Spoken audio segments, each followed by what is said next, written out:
আসসালামু আলাইকুম প্রিয় শিক্ষার্থীরা। মানুষ মানুষের জন্য, জীবন জীবনের জন্য, বিখ্যাত এই গানের কথা তোমাদের পাঠ্য বইয়ের কোন গল্পটির কথা মনে করিয়ে দেয় বলতে পারো কি?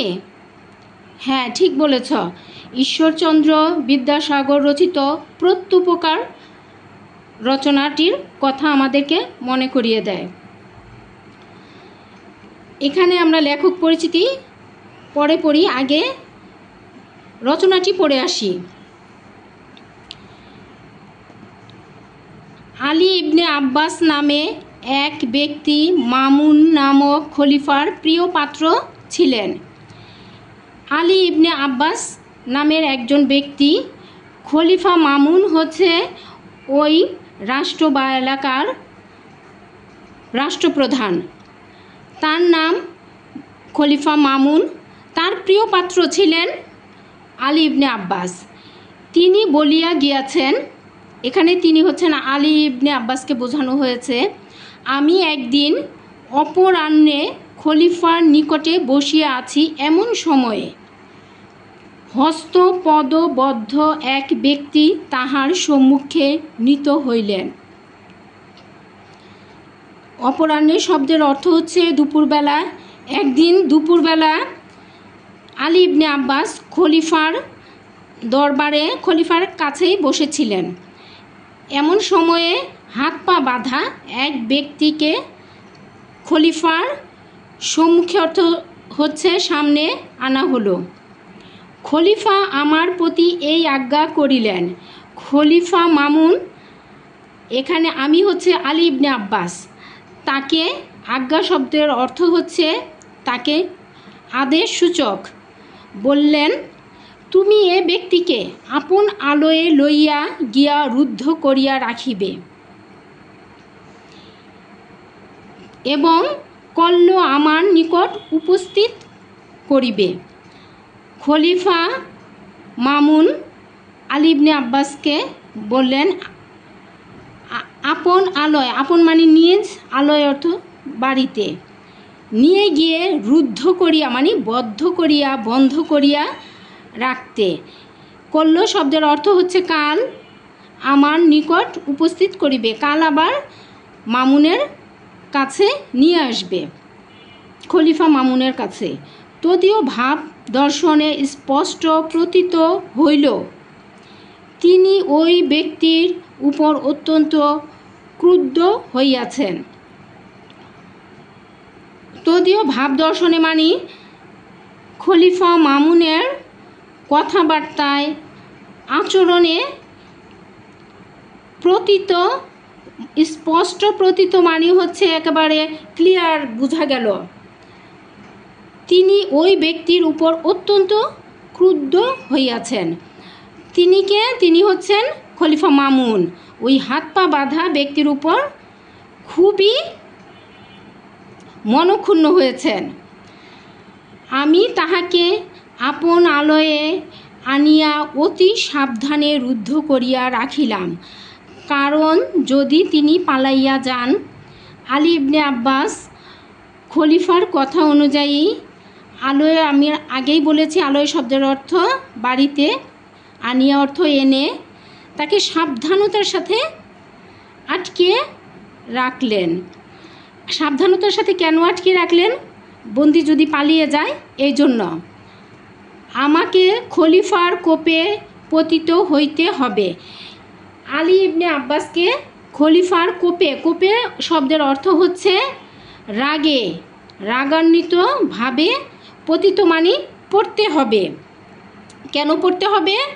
যদি ওই বন্দি পালিয়ে যায়, এজন্য সাবধানতার সাথে তাকে বন্দি করে রাখলেন কে? আলী ইবনে আব্বাস। কিয়ৎক্ষণ পরে আমি তাহাকে জিজ্ঞাসিলাম, আপনার নিবাস কোথায়? কিয়ৎক্ষণ মানে কিছুক্ষণ পরে, আমি হচ্ছে আলী ইবনে আব্বাস তাহাকে মানে কে? বন্দিকে।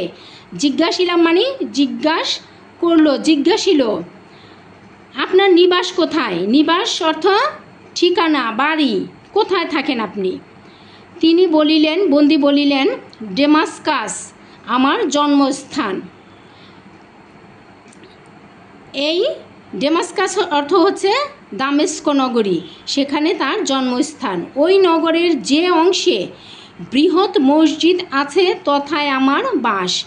ওই ডেমাস্কাস নগরের যেখানে বড় মসজিদ আছে তথায় মানে সেখানে বন্দি ব্যক্তির বাস, মানে সেখানেই তিনি বাস করেন। এভাবেই তিনি তার বাসস্থানের ঠিকানা দিলেন। আমি বললাম, এখানে আলী ইবনে আব্বাস বললেন, ডেমাস্কাস নগরের বিশেষত যে অংশে আপনার বাস তাহার উপর জগদীশ্বরের শুভদৃষ্টি থাকুক। বন্দির ঠিকানা জেনে আলী ইবনে আব্বাস বলে উঠলেন, যে অংশে আপনার বাস মানে যে এলাকায় আপনি বসবাস করেন তাহার উপর জগদীশ্বরের শুভদৃষ্টি থাকুক। জগদীশ্বর হচ্ছেন করুণাময়, অপার মহিমাময় আল্লাহ পাকের শুভ ভালো দৃষ্টি থাকুক, সেখানে মঙ্গলময় দৃষ্টি থাকুক। ওই অংশের অধিবাসী এক ব্যক্তি এক সময় আমার প্রাণ দান দিয়াছিলেন। ওই যে ঈশ্বরের পরম করুণাময়ের শুভদৃষ্টি কামনা করলেন, এজন্যই তিনি বললেন যে ওই অংশের মানে ওই স্থানের একজন অধিবাসী একবার আমাকে প্রাণ দান করেছিলেন। কার প্রাণ দান করেছিলেন? আলী ইবনে আব্বাসের। আমার এই কথা শুনিয়া তিনি সবিশেষ জানিবার নিমিত্ত ইচ্ছা প্রকাশ করিলে আমি বলিতে আরম্ভ করিলাম। আমার মানে হচ্ছে আলী ইবনে আব্বাসের কথা শুনে বন্দি ব্যক্তি সবিশেষ মানে সব শুনে জিজ্ঞাসা করল জানিবার নিমিত্তে অর্থ হচ্ছে জানার জন্য। ইচ্ছা প্রকাশ করিলে, ইচ্ছা প্রকাশ মানে জানতে আগ্রহ প্রকাশ করলেন। আমি বলিতে আরম্ভ করলাম, তখন আলী ইবনে আব্বাস বলতে শুরু করলো কি কারণে ওই স্থানটি তার প্রিয়।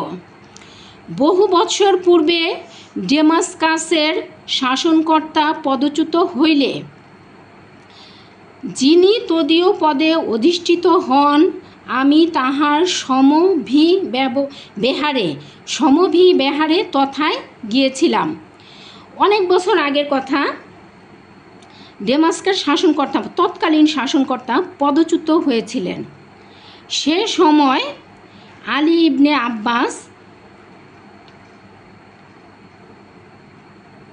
সমবিহারে তাহার তথায় গিয়েছিলেন, মানে পদচ্যুত হওয়ার পর তা সমবিহারে মানে সমবিহারে অর্থ হচ্ছে তাহার সঙ্গে, তথায় মানে ওই স্থান কোথায়? ডেমাস্কাস গিয়েছিলেন। পদচ্যুত শাসনকর্তা বহু সংখ্যক সৈন্য লইয়া আমাদিগকে আক্রমণ করিলেন। তো যিনি পদচ্যুত হয়েছিলেন তিনি ডেমাস্কাস গিয়েছিলেন আগেই, পরবর্তীতে খলিফা মামুনের সাথে আলী ইবনে আব্বাস যখন ডেমাস্কাস গেলেন, সমবিহারে অর্থ সঙ্গে ডেমাস্কাস গেলেন, তখন ওই যে পূর্বে পদচ্যুত হয়েছিলেন যে শাসনকর্তা তিনি অনেক সৈন্য সামন্ত নিয়ে এই নতুন খলিফাকে আক্রমণ করলেন। আমি প্রাণ ভয়ে পালাইয়া এক সম্ভ্রান্ত লোকের বাড়িতে প্রবিষ্ট হইলাম। তখন আলী ইবনে আব্বাস ওই মারামারি স্থান থেকে প্রাণ ভয়ে পালিয়ে এক সম্ভ্রান্ত মানে এক ভদ্রলোকের বাড়িতে প্রবিষ্ট হইলাম, মানে উপস্থিত হলো, ওখানে গিয়ে পৌঁছলো এবং গৃহস্বামীর নিকট গিয়া অতি কাতর বচনে প্রার্থনা করিলাম, আপনি কৃপা করিয়া আমার প্রাণ রক্ষা করুন। ওই সম্ভ্রান্ত ভদ্রলোকের বাড়িতে গিয়ে আলী ইবনে আব্বাস ওই বাড়ির গৃহস্বামী যে মানে প্রধান কর্তা তার কাছে গিয়ে কাতর বচনে মানে করুণার সাথে প্রার্থনা করলেন, মানে বিনয়ের সাথে বললেন, আপনি কৃপা করিয়া আমার প্রাণ রক্ষা করুন, আপনি যদি করুণা করে আমাকে একটু ঠাঁই দেন তাহলে আমার প্রাণ রক্ষা হয়। আমার প্রার্থনা বাক্য শুনিয়া গৃহস্বামী আমায় অভয় প্রদান করিলেন। আলী ইবনে আব্বাসের নিবেদন শুনে, করুণা বাক্য শুনে গৃহস্বামী মানে বাড়ির কর্তা তাকে অভয় প্রদান করিলেন। অভয় প্রদান করা মানে হচ্ছে তাকে বললেন যে ঠিক আছে, আপনি নির্ভয়ে থাকেন। আমি তদীয় আবাসে আলী ইবনে আব্বাস ওই বাড়িতে 1 মাস কাল নির্ভয়ে ও নিরাপদে অবস্থিতি করিলাম। 1 মাস মানে 30 দিন একেবারে নিরাপদ এবং নির্ভয়ে মানে স্বাচ্ছন্দ্যের সাথে ওই বাড়িতে ছিল। একদিন আশ্রয়দাতা আমায় বলিলেন, এ সময়ে অনেক লোক বাগদাদ যাইতেছেন। একদিন আর কি আশ্রয়দাতা আলী ইবনে আব্বাসকে ডেকে বললেন যে এখন ওই 30 দিন পরে আর কি এখন অনেক লোক বাগদাদে যাচ্ছে। স্বদেশের প্রতি গমনের পক্ষে আপনি ইহা অপেক্ষা অধিক সুবিধার সময় পাইবেন না, মানে স্বদেশে যাওয়ার জন্য এখন খুবই একটা ভালো সময়। আমি সম্মত হইলাম। আলী ইবনে আব্বাস সম্মত হইলেন, মানে সম্মত হইলেন অর্থ হচ্ছে রাজি হলেন। আমার সঙ্গে কিছুমাত্র অর্থ ছিল না, লজ্জাবশত আমি তাহার নিকট সে কথা ব্যক্ত করিতে পারিলাম না। আলী ইবনে আব্বাস যেহেতু একটা সফরে গিয়েছিলেন, তার কাছে টাকা পয়সা থাকার কথা না ছিল না, এজন্য লজ্জায় সে ওই গৃহকর্তাকে কথা বলতেও পারেনি। তিনি আমার আকার প্রকার দর্শনে তাহা বুঝিতে পারিলেন, কিন্তু তৎকালে কিছু না বলিয়া মৌনাবলম্বন করিয়া রহিলেন। আলী ইবনে আব্বাসের আকার প্রকারে অর্থ হচ্ছে তার ভাবভঙ্গিমায় গৃহকর্তা কিন্তু তা বুঝতে পারলেন যে তার কাছে কোনো টাকা পয়সা নাই, কিন্তু তখন সে কিছু বলে নাই। মৌনালম্বন শব্দের অর্থ হচ্ছে নীরবতা পালন করলেন। তিনি আমার জন্য যে সমস্ত উদ্যোগ করিয়া রাখিয়াছিলেন, প্রস্থান দিবসে তাহা দেখিয়া আমি বিস্ময়াপন্ন হইলাম। আলী ইবনে আব্বাসের যাত্রার সময়, স্বদেশ যাত্রার সময় যে সকল ব্যবস্থা গৃহকর্তা করে রেখেছিলেন তা দেখে আলী ইবনে আব্বাস একেবারে বিস্ময়াপন্ন মানে একেবারে চমকিত হয়ে উঠলেন। একটি উৎকৃষ্ট অশ্ব সজ্জিত হইয়া আছে, একটি ভালো মানের একটা ঘোড়া সুন্দরভাবে সেজেগুজে আছে, আর একটি অশ্বের পৃষ্ঠে খাদ্য সামগ্রী স্থাপিত হইয়াছে, আরেকটা ঘোড়ার পিঠে খাদ্য সামগ্রী দেওয়া আছে। খাদ্য সামগ্রী কেন দেওয়া আছে? তখনকার দিনে এক এলাকা থেকে আরেক এলাকা বা এক দেশ থেকে আরেক দেশে যেতে দীর্ঘ সময় লাগতো, সেই সময় কিন্তু পথে তাদের খাওয়ার দরকার হতো, যার কারণে তারা কিন্তু একটা ঘোড়ার পিঠে উঠলে আরেকটা ঘোড়ার পিঠে দেখা যেত যে বোঝাই করে খাদ্য সামগ্রী নিয়ে যাচ্ছে। আর পথে আমার পরিচর্যা করিবার জন্য আলী ইবনে আব্বাসের দেখভাল করার জন্য একটি ভৃত্য প্রস্থানার্থে প্রস্তুত হইয়া রহিয়াছে, একজন ভৃত্য সাথে দিলেন। প্রস্থান সময় মানে যাওয়ার সময় উপস্থিত হইলে সেই দয়াময় সদাশয় আশ্রয়দাতা আমার হস্তে একটি স্বর্ণমুদ্রার থলি দিলেন এবং আমাকে যাত্রীদের নিকট লইয়া গেলেন। যাওয়ার সময় যখন বাড়ি থেকে বের হবে তখন আশ্রয়দাতা আলী ইবনে আব্বাসের হাতে একটি সোনার মুদ্রার থলি দিলেন এবং যাদের সাথে যাবেন তাদের কাছে নিয়ে গেলেন। তন্মধ্যে যাহাদের সহিত তাহার আত্মীয়তা ছিল তাহাদের সঙ্গে আলাপ করাইয়া দিলেন। তার আত্মীয়র সঙ্গে, আশ্রয়দাতার আত্মীয়র সঙ্গে আলী ইবনে আব্বাসকে পরিচয় করিয়ে দিলেন। আমি আপনকার বসতি স্থানে এই সমস্ত উপকার প্রাপ্ত হইয়াছিলাম। তখন আলী ইবনে আব্বাস বলল যে আপনি যে স্থানে বাস করছেন সেখানকার সেই আশ্রয়দাতার কাছ থেকে আমি এই সমস্ত উপকার পেয়েছি, এজন্য পৃথিবীতে যত স্থান আছে ওই স্থান আমার সর্বাপেক্ষা প্রিয়। মানে পৃথিবীতে যত জায়গা আছে ওই যেহেতু ওই স্থানের লোক তাকে এতটা উপকার করেছে, এজন্য ওই স্থান তার কাছে খুব বেশি প্রিয়। এখানে কিন্তু আমরা একটা প্রশ্নের উত্তর পেয়ে যাচ্ছি, কেন আলী ইবনে আব্বাসের কাছে দামেস্কাস সর্বাপেক্ষা প্রিয়, সবচেয়ে বেশি প্রিয় স্থান কেন প্রিয় ছিল? আমরা কিন্তু উত্তরটা পেয়ে গেলাম যে ওইখানকার ব্যক্তির কাছ থেকে তিনি অকল্পনীয় উপকার প্রাপ্ত প্রাপ্ত হয়েছিলেন। এই নির্দেশ করিয়া দুঃখ প্রকাশ পূর্বক আমি বলিলাম, আক্ষেপের বিষয় এই, আমি এ পর্যন্ত সেই দয়াময় আশ্রয়দাতার কখনো কোনো উদ্দেশ্য পাইলাম না।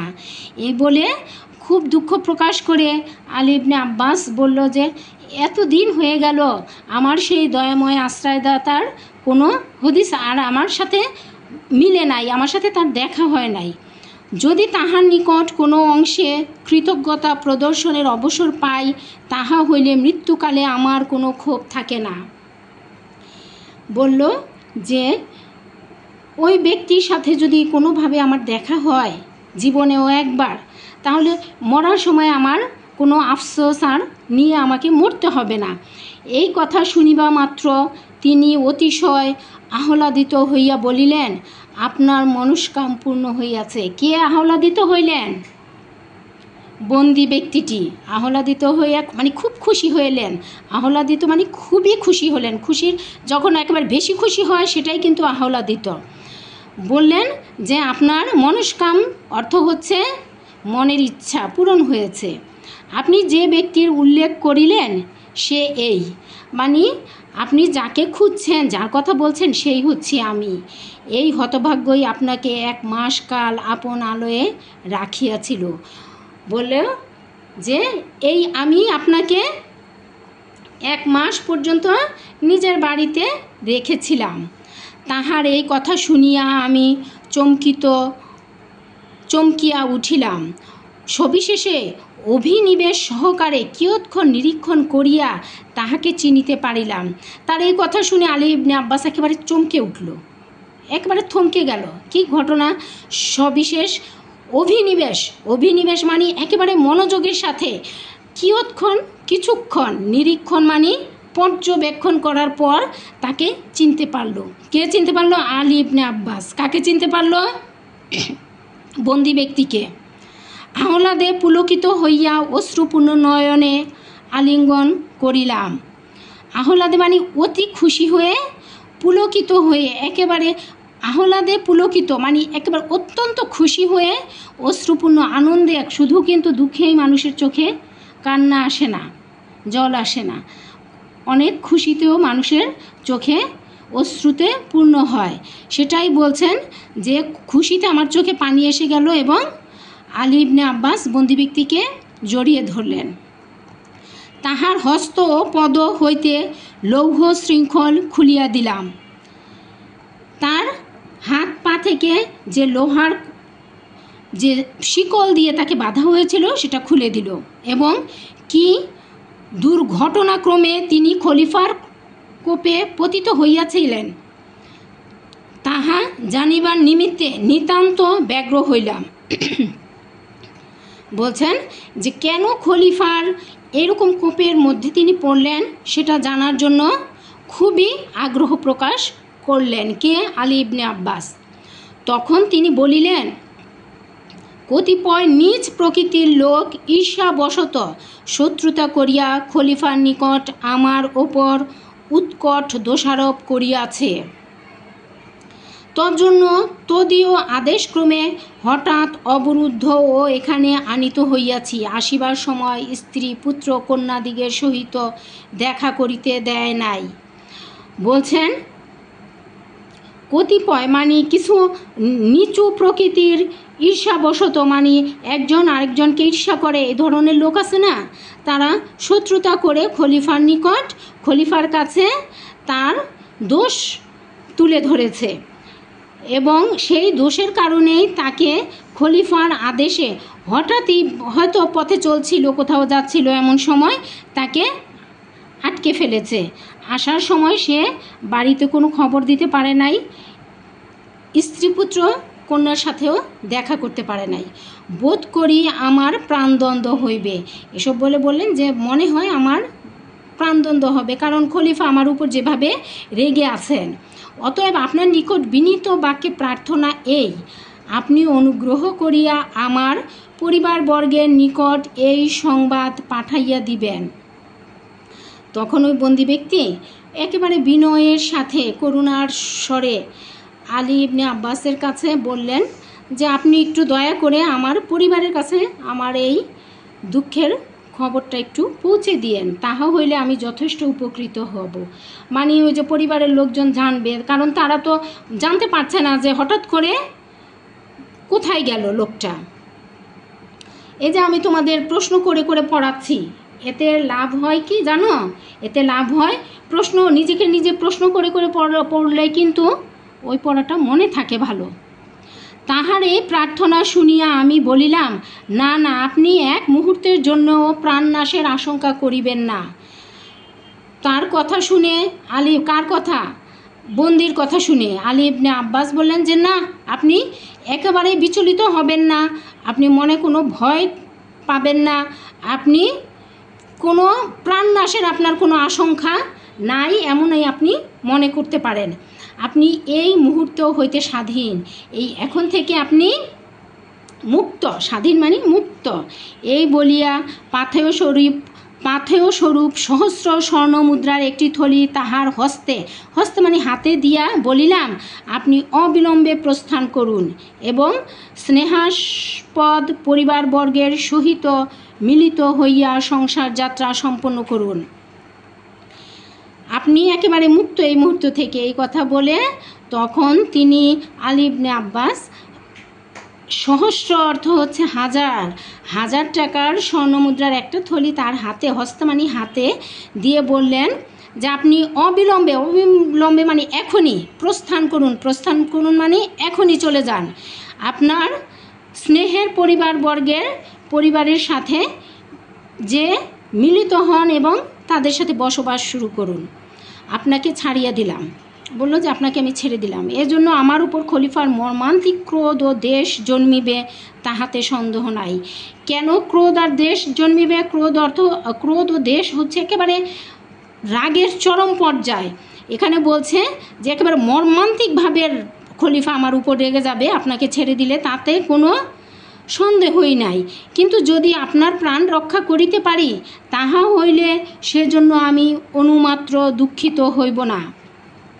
কিন্তু যদি আমি কোনো কারণে আপনার প্রাণ রক্ষা করতে পারি, আমার জীবনের কোনো কারণে ও যদি আপনার প্রাণটা আমি রক্ষা করতে পারি, তাহলে আমি বিন্দুমাত্র দুঃখ পাব না, কারণ আপনি একসময় আমার অনেক উপকার করেছিলেন। আমার প্রস্তাব শুনিয়া তিনি বলিলেন, আলী ইবনে আব্বাসের এই কথা শুনে বন্দী বললেন, আপনি যাহা বলিতেছেন আমি কখনোই তাহাতে সম্মত হইতে পারিব না। তিনি বললেন যে আপনি যা বলছেন, আমাকে মুক্ত করে দিচ্ছেন, আমাকে ছেড়ে দিচ্ছেন, আমাকে অর্থ সম্পদ দিচ্ছেন, কিন্তু এতে আমি কখনোই রাজি না। আমি এত নিচাশয় ও স্বার্থপর নহি যে কিছুকাল পূর্বে যে প্রাণের রক্ষা করিয়াছি, আপন প্রাণ রক্ষার্থে এক্ষণে সেই প্রাণের বিনাশের কারণ হইব। বন্দী ব্যক্তি বললেন যে আমি এত নিচু ও স্বার্থপর হীন মনমানসিকতার মানুষই না যে কিছুদিন আগে যার প্রাণ আমি রক্ষা করেছি এখন তার প্রাণের বিনাশ মানে প্রাণ সংশয়ের একটা কারণ হয়ে দাঁড়াবো। তাহা কখনো হইবে না, যাহাতে খলিফা আমার উপর অক্রোধ হন। আপনি দয়া করিয়া তাহার যথোপযুক্ত চেষ্টা দেখুন। বললেন যে আমি তো পালিয়ে যাব না আপনাকে এমন বিপদে ফেলে, এর চাইতে ভালো হয় আপনি আমার কথা খলিফাকে বুঝিয়ে বলার চেষ্টা করুন। খলিফা হয়তো আপনার কথা শুনতেও পারে, তাহা হইলে আপনার প্রকৃত কৃতজ্ঞতা প্রদর্শন করা হইবে। বলছে তাহলে আপনার যে উপকার স্বীকার করতে চাচ্ছেন সেটাই প্রকাশ পাবে। যদি আপনার চেষ্টা সফল না হয়, তাহা হইলেও আমার কোনো ক্ষোভ থাকিবে না। বলছে আপনার চেষ্টা যদি সফল না হয়, আপনি খলিফাকে বোঝাতে যদি না পারেন, তাতে আমার কোনো কষ্ট থাকবে না। পরদিন প্রাতকালে আমি খলিফার নিকট উপস্থিত হইলাম। পরদিন প্রাতকালে মানে সকাল সকাল আমি আলী ইবনে আব্বাস খলিফা মামুনের নিকট হচ্ছে কাছে উপস্থিত হলো। তিনি জিজ্ঞাসা করিলেন, সে লোকটি কোথায়? মামুন জিজ্ঞাসা করলেন আলী ইবনে আব্বাসকে, লোকটি কোথায় যাকে তোমার কাছে রেখেছিলাম, তাকে আনিয়াছ? তাকে কি এনেছ? এই বলিয়া তিনি ঘাতককে ডাকিয়া প্রস্তুত হইতে আদেশ দিলেন। এই বলে খলিফা জল্লাদকে ডেকে তাকে ওই বন্দি ব্যক্তির গর্দান নেওয়ার জন্য প্রস্তুত হতে বললেন। তখন আমি তাহার চরণে পতিত হইয়া বিনীত কাতর বচনে বলিলাম, ধর্মাবতার, ওই ব্যক্তির বিষয়ে আমার কিছু বক্তব্য আছে। যখন জল্লাদকে আদেশ দেওয়া হলো তৈরি হতে, তখন আলী ইবনে আব্বাস খলিফার পায়ের কাছে বসে পড়লেন এবং কান্না ভরা চোখে একেবারে বিনত লোচনে একেবারে যতটা করুণার সাথে বলা যায় সেভাবে ধর্মাবতার বলে ওই ব্যক্তি সম্বন্ধে তার কিছু বলার আছে এ কথা বলতে শুরু করলেন। অনুমতি হইলে সবিশেষ সমস্ত আপনার গোচর করি। আপনি যদি অনুমতি দেন তাহলে আমি আপনাকে সব জানাই। এই কথা শুনিবা মাত্র তাহার কোপানল প্রজ্বলিত হইয়া উঠিল। কার কোপানল? খলিফার কোপানল। কোপানল শব্দের অর্থ কি? রাগের আগুন প্রজ্বলিত, মানে একেবারে দ্বিগুণ হয়ে জ্বলতে শুরু করলো। ওই বন্দির কথা শুনে যে সে খলিফা ভাবলো বন্দিকে তো সে কিছু করে ফেলছে, কাজেই তার রাগের আগুন জল জল করিয়া জ্বলতে শুরু করলো। তিনি রোষ রক্ত নয়নে বলিলেন। রোষ রক্ত নয়ন মানে কি? একেবারে চোখ দিয়ে, নয়ন অর্থ হচ্ছে চোখ দিয়ে যেন আগুন বের হচ্ছে এমন চোখে বললেন, আমি শপথ করিয়া বলিতেছি। কে শপথ করলেন? খলিফা শপথ করে বলছেন, যদি তুমি তাহাকে ছাড়িয়া দিয়া থাকো এই দ্বন্দ্বে তোমার প্রাণদণ্ড হইবে। বললেন যে আমি শপথ করছি, খুবই রাগান্বিত হয়ে বললেন যে আমি শপথ করছি ওই বন্দিকে যদি তুমি ছেড়ে দিয়ে থাকো তাহলে তার পরিবর্তে তোমার প্রাণদণ্ড হবে। তখন আমি বলিলাম, তখন আলী ইবনে আব্বাস বলল, আপনি ইচ্ছা করিলে এই মুহূর্তে আমার ও তাহার প্রাণদণ্ড করিতে পারেন, তাহার সন্দেহ কি? বলল যে হ্যাঁ, আপনি তো পারেন সেটা, কারণ আপনি আমাদের রাষ্ট্রপ্রধান। কিন্তু আমি যে নিবেদন করিতে ইচ্ছা করিতেছি, কৃপা করিয়া তাহা শুনিলে আমি চরিতার্থ হই। বলছে আমি যা বলতে চাচ্ছি আমার কথাগুলো আপনি যদি একটু শুনেন তাহলে আমি খুবই কৃতজ্ঞ হই আপনার কাছে। এই কথা শুনিয়া খলিফা উদ্ধত বচনে বলিলেন, কি বলিতে চাও বলো। এই কথা শুনে খলিফা খুব একেবারে কি উঁচু গলায় বললেন, যে কি রাগের সাথে বললেন, কি বলতে চাচ্ছ বলো। তখন সে ব্যক্তি ডেমাস্কাস নগরে কিরূপে আশ্রয় দান ও প্রাণ রক্ষা করিয়াছিলেন এবং এখনে তাহাকে ছাড়িয়া দিতে চাইলে আমি অবধারিত বিপদে পড়িব, এই জন্য তাহাতে কোনো মতে সম্মত হইলেন না। এই কথা বললেন যে ডেমাস্কাসে যখন আপনার সাথে আমি গিয়েছিলাম তখন যে আমি পালিয়ে ওই ব্যক্তির আশ্রয়ে ছিলাম, তখন সে আমাকে কিভাবে আদর যত্ন করেছিলেন, আপ্যায়ন করেছিলেন, এবং এখন এই অবস্থায় তাকে যখন আমি ছেড়ে দিতে চাইলাম তখনও কিন্তু সে যেতে রাজি হয় নাই, এজন্য তাহাতে কোনো মতে সম্মত হইলেন না, কোনোভাবেই তাকে রাজি করাতে পারেনি। এই দুই বিষয়ে সবিশেষ নির্দেশ করিয়া বলিলাম, ধর্মাবতার, যে ব্যক্তি এরূপ প্রকৃতি ও এরূপ মতি, প্রকৃতি অর্থ হচ্ছে যার আচার আচরণ এবং মতি অর্থ হচ্ছে যার এরকম বুদ্ধি জ্ঞান, অর্থাৎ যে ব্যক্তি এমন দয়াশীল, পরোপকারী, ন্যায়পরায়ণ ও সৎ বিবেচক, তিনি কখনোই দুরাচার নহেন। এখানে কিছু শব্দ আছে দেখো। যে ব্যক্তি এমন দয়াশীল অর্থ একেবারে খুব দয়াময়, পরোপকারী, যে পরের উপকার করতে পারলেই নিজেকে ধন্য মনে করে। ন্যায়পরায়ণ কেন বলা হয়েছে তাকে? কারণ সে কিন্তু নিজের জীবনের বিনিময়ে অন্যকে বিপদে ফেলতে চায়নি, তার আশ্রয়দাতাকে বিপদে ফেলতে চায়নি। ও সৎ বিবেচক কেন বলা হয়েছে? এগুলো কিন্তু নৈর্ব্যতিক কোশ্চেন। সৎ বিবেচক বলা হয়েছে যে সে বলছে যে আপনি আমার প্রাণ যাক, আপনি খলিফাকে দেখেন বুঝাই বলতে পারেন কি না, যদি তাতে সে রাজি হয় তাহলে আমার আর কোনো দুঃখ নাই, মরে গিয়েও আমি শান্তি পাব। বলছে এত গুণের আধার, যে এত গুণ যার মধ্যে, সে কি কখনো দুরাচার মানে অসৎ আচরণের ব্যক্তি, সে কখনোই অসৎ আচরণের ব্যক্তি হতে পারেন না। নিচ প্রকৃতি, পরহিংসুক, দুরাত্মা ঈর্ষাবশত অমূলক দোষারোপ করিয়া তাহার সর্বনাশ করিতে উদ্যত হইয়াছে।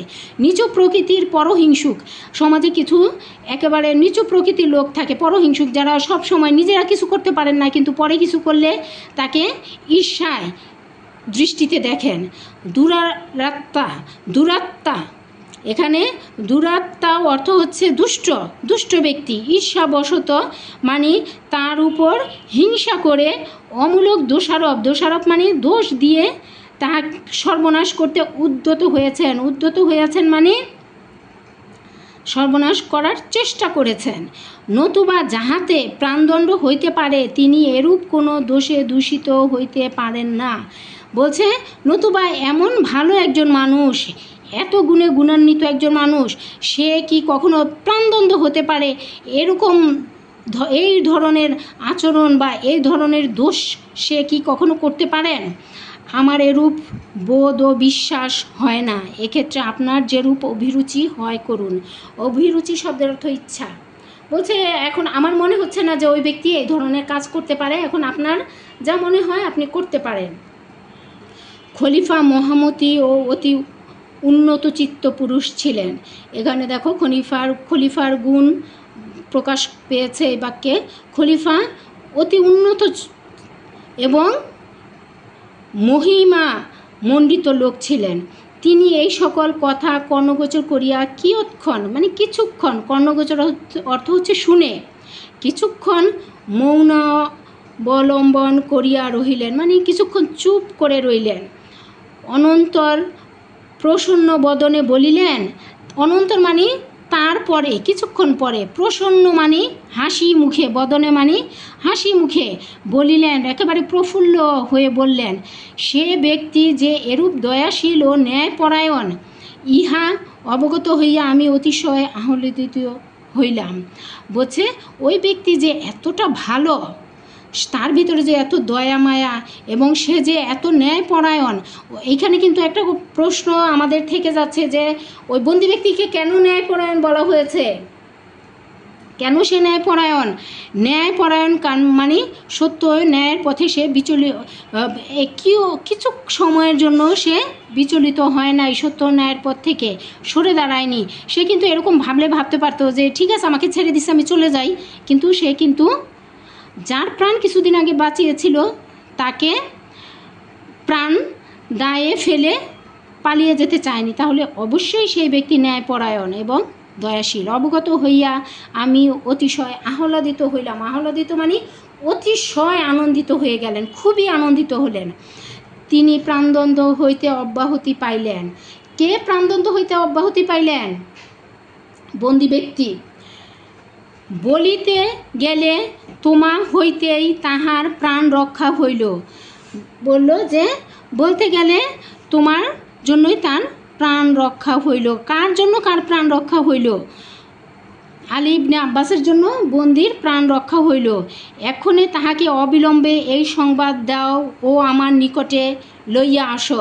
এখনই তাকে এই সংবাদ দাও যে সে মুক্ত এবং আমার কাছে নিয়ে এসো, খলিফার কাছে নিয়ে এসো আর কি। এই কথা শুনিয়া আহ্লাদের সাগরে মগ্ন হইয়া আমি সত্বর গৃহে প্রত্যাগমন পূর্বক তাহাকে খলিফার সম্মুখে উপস্থিত করলাম। ওই কথা শোনার পর আলী ইবনে আব্বাস খুবই খুশি হলেন এবং গৃহে মানে ঘরে প্রত্যাগমন মানে ফিরে আসলেন, তারকে খলিফার কাছে নিয়ে গেলেন। খলিফা অবলোকন মাত্র প্রীতি প্রফুল্ল লোচনে সাদর বচনে সম্ভাষণ করিয়া বলিলেন, তুমি যে এরূপ প্রকৃতির লোক তাহা আমি পূর্বে অবগত ছিলাম না। খলিফা অবলোকন মাত্র মানে খলিফা ওই বন্দি ব্যক্তিকে দেখা মাত্র প্রীতি প্রফুল্ল লোচনে, বন্ধুত্ব ভাবাপন্ন প্রফুল্ল হাসি খুশিময় চোখে দৃষ্টিতে, সাদর বচনে মানে সাদর সম্ভাষণে, সাদর সম্ভাষণ মানে একেবারে রাজকীয় সম্ভাষণ দিয়ে তাকে বললেন যে তুমি যে এরূপ প্রকৃতির লোক, তুমি যে এমন ভালো লোক তা তো আমি আগে জানতাম না। দুষ্টমতি দুরাচার দিগের বাক্য বিশ্বাস করিয়া অকারণে তোমার প্রাণদণ্ড করিতে উদ্যত হইয়াছিলাম। দুরাচার দিগক অর্থ হচ্ছে দুরাচার যারা দুষ্ট প্রকৃতির লোক, দুষ্টমতি, দুষ্ট প্রকৃতির লোক, বাক্য বিশ্বাস, তাদের কথা শুনে তার প্রাণদণ্ড দিতে চেয়েছিলেন। এখন ইহার নিকটে তোমার প্রকৃত পরিচয় পাইয়া সাতিশয় প্রীতিপ্রাপ্ত হইয়াছি।